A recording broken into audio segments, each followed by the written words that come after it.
రాలేదే. బ్యాటరీ అయిపోయినట్టుంది. ఏమైంది? ఎవరో ఒకతను మేఘన ఎలా చనిపోయిందో తనకు తెలుసని కాల్ చేశాడు. ఏంటి? అవును, ఎవరో సురేష్ అంట. అతను మహదేవపురం నుంచి కాల్ చేస్తున్నా అని చెప్పాడు. నాకు డౌట్ వచ్చి నేను సిగ్నల్ ట్రేస్ చేశాను. చేస్తే అతను చెప్పింది నిజమే కార్తీక్. ఉందా నంబరు? ఇదే. Thanks inspector. మీరు ఇక్కడే ఉండండి, నేను ఆ ఊరికి వెళ్తాను. కానీ ఆ ఊరు దారి నాకు తెలుసు. ఇక్కడ నుంచి దాదాపు 250 కిలోమీటర్స్ ఆ ఊరు. Come on let's go. జాగ్రత్త కార్తీక్. అసలు ఈ సురేష్ అనేవాడు ఎవడు? తనకి మేఘ్నా చావు గురించి ఎలా తెలుసు? నేను అదే ఆలోచిస్తున్నా కార్తీక్. ప్రియా ఒకసారి నీ ఫోన్ ఇవ్వు. సురేష్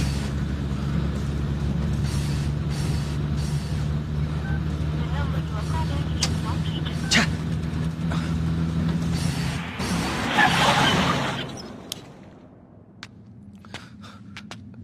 రా.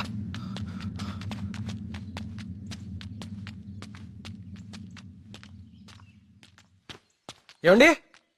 ఏమండి? ఎవరు? ఈ ఊర్లో కొల్ల సురేష్ అనే మనిషి ఉన్నాడు. ఎక్కడున్నారో చెప్తారా? ఇప్పుడే నాతో మాట్లాడి ఇలా వెళ్ళాడండి. అటా? ఇటే. నేనే అనుకుంటా. సార్, సురేష్ అంటే మీరేనా? సురేశా? నేనే. ఏం లేదండి, మీరు ఇన్స్పెక్టర్ ఫోన్ చేసి మేఘ్నాని ఎవరు చంపారో తెలుసు అని చెప్పారంట. ఇన్స్పెక్టరా?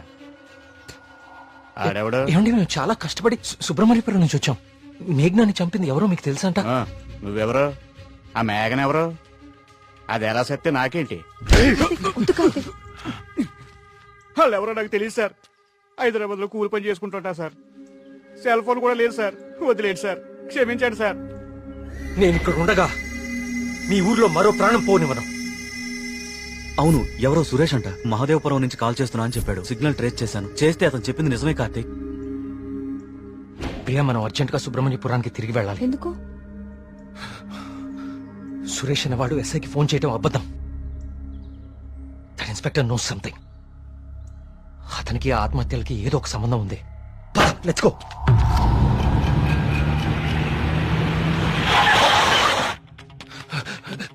సార్, ఆ ఎస్ఐ ఎక్కడ ఉన్నాడు? అతనికి ఈ ఆత్మహత్యలకి ఏదో ఒక సంబంధం ఉంది సార్.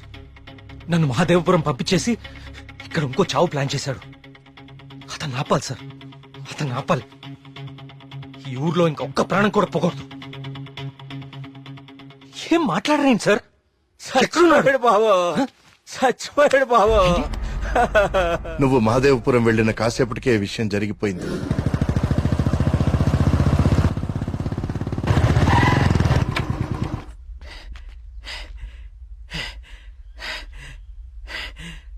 ఇన్స్పెక్టర్ గారు, టీ దేమంటారా?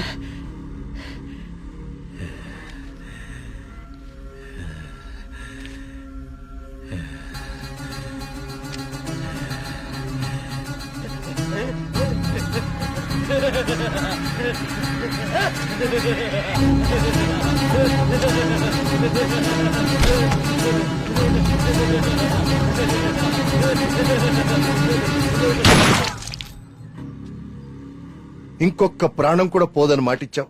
ఇప్పుడు ఊళ్ళో వాళ్ళకి మనం ఏమని ధైర్యం చెప్తాం? ఏ ఊరి చరిత్ర చూసినా ఏముంది?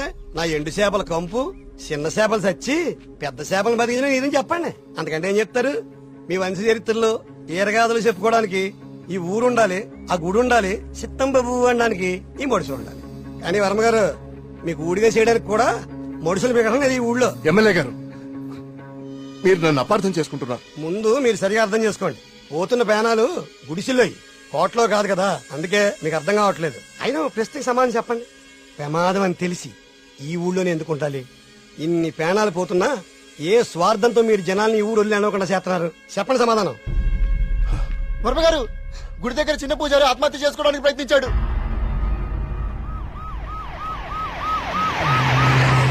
దేవుడికి ఇష్టం లేని అభిషేకం జరిగింది. ఊరంతా వలకాడ అయిపోతుంది. పదండ్రా, ఈ ఊరు వదిలి వెళ్ళిపోదాం. అయ్యో వర్మ గారు, వెళ్తామండి. పదండ్రా, ఇక్కడ ఎందుకురా? పూజారికి న్యాయం జరగలేదు. పదండి, పదండ్రా. ఇదంతా ఎవరు చేస్తున్నారో నాకు తెలుసు. ఏమంటున్నావు కార్తీక్? అవును సార్, తెలిసిపోయింది. ఏంటి? నేను 10 రోజులు గడువు అడిగాను. ఇంకా ఒక్కరోజు మిగిలింది. 24 గంటల్లో ఈ ఆత్మహత్యలు వెనుకున్న వాళ్ళని రెడ్ హ్యాండెడ్ గా మీ ముందు నిలబడతాను.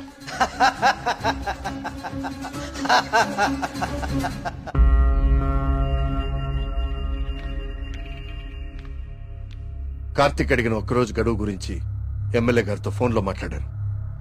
ఇంకే ఒక్క ప్రాణ నష్టం జరిగినా మనమంతా ఈ ఊరు ఖాళీ చేయాల్సి వస్తుందని ఆయన చెప్పేశారు.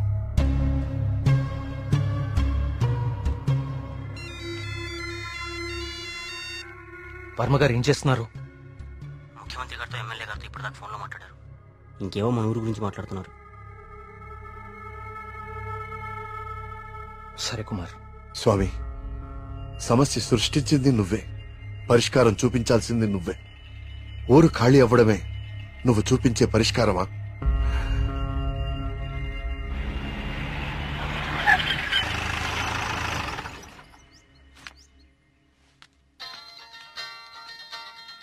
హలో. ప్రియా, నువ్వు అసలు గుడికి ఎందుకు వెళ్ళావు? ఓ, ఇక్కడ కూడా సీసీటీవీ కెమెరాలు పెట్టావా? ముందు ఇంటికెళ్ళు. ఇంట్లో ఒక్కదాన్నే ఉండాలంటే భయంగా ఉంది కార్తిక్. కొంచెం ధైర్యంగా ఉంటుందని గుడికొచ్చాను. ఏమిటో ఇన్ని సంవత్సరాల్లో మొట్టమొదటిసారిగా దేవుడికి నైవేద్యం పెట్టలేదు. అంతా కలికాలం. కాల్ చేస్తాను. తీర్థం తీసుకో.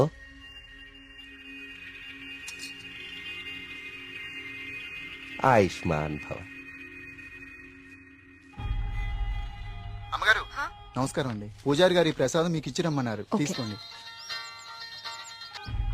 హలో. హలో. Thank you. ఉంటానమ్మా. ప్రియా వచ్చింది ఎవరు? పూజారి గారు ప్రసాదం ఇచ్చి పంపించారు. ఇందాక ఇవ్వడం మర్చిపోయారంట. సరే, జాగ్రత్త.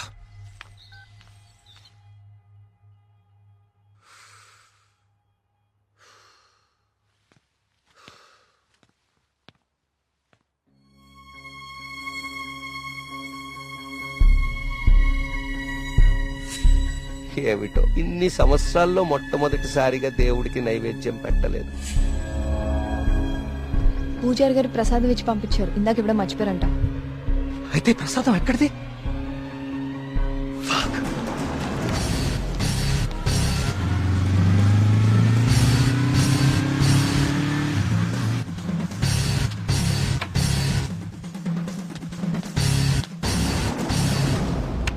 ప్రియా, ప్రియా, ప్రియా, ప్రియా, తలుపుతీ. ప్రియా, ప్రియా, వినపడుతుందా?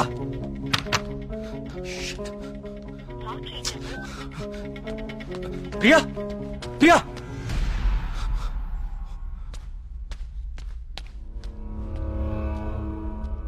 ప్రియా, నీ ఫోన్ స్విచ్ ఆఫ్ లో ఎందుకుంది? తలుపు కొడుతుంటే తీయట్లేదేంటి? Priya, what happened?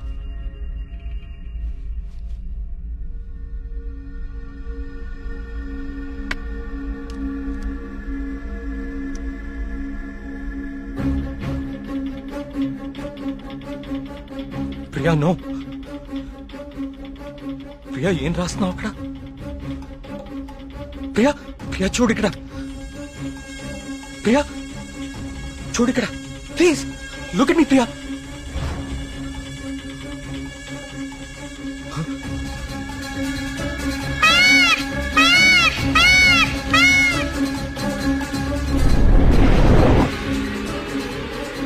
ప్రియా, ప్రియా, ప్రియా, ప్రియా, ప్రియా.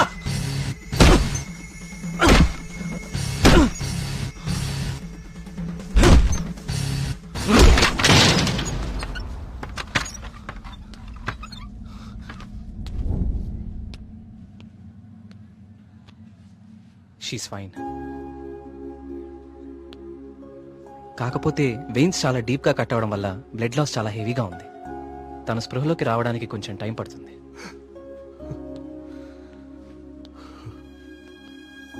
కార్తీక్, ఒకసారి రండి.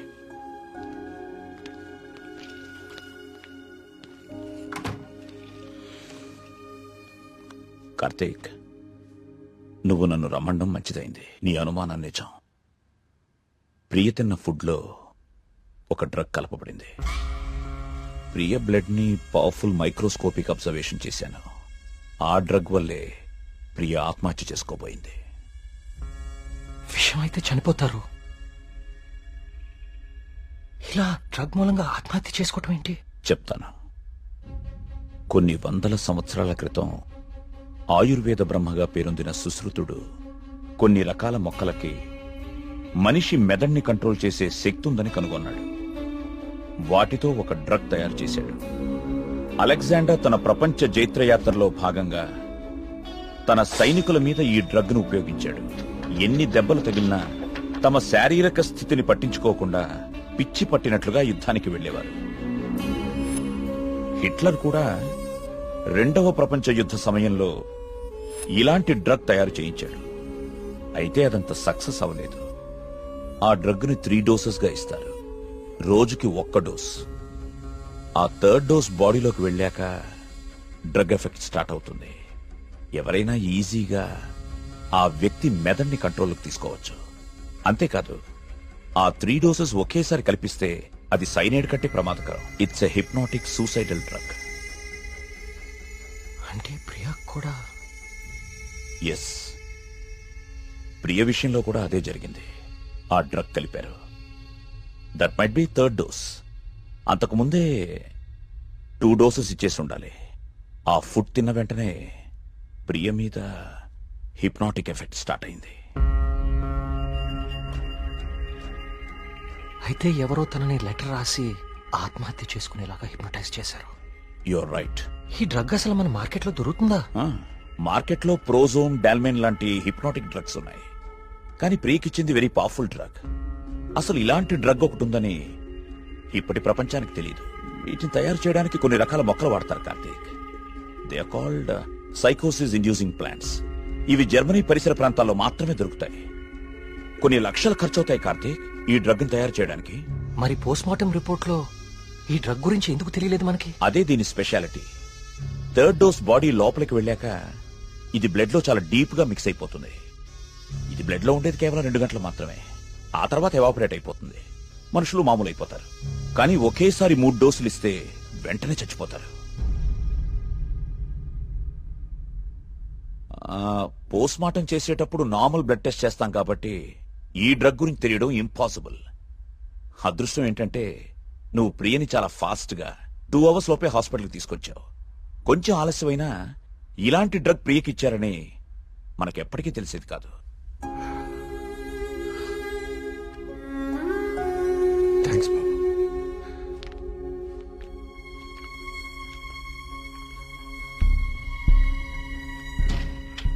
అయితే అన్ని ఆత్మహత్యలకి కారణం ఆ డ్రగ్. సుబ్రహ్మణ్యపురం లాంటి చిన్న ఊరు మీద ఇన్ని లక్షలు ఖర్చు పెట్టి ఎందుకు ఈ డ్రగ్ ఉపయోగించారు? దేవుడి పేరు వాడుకుని జనాలను ఎందుకు చంపారు?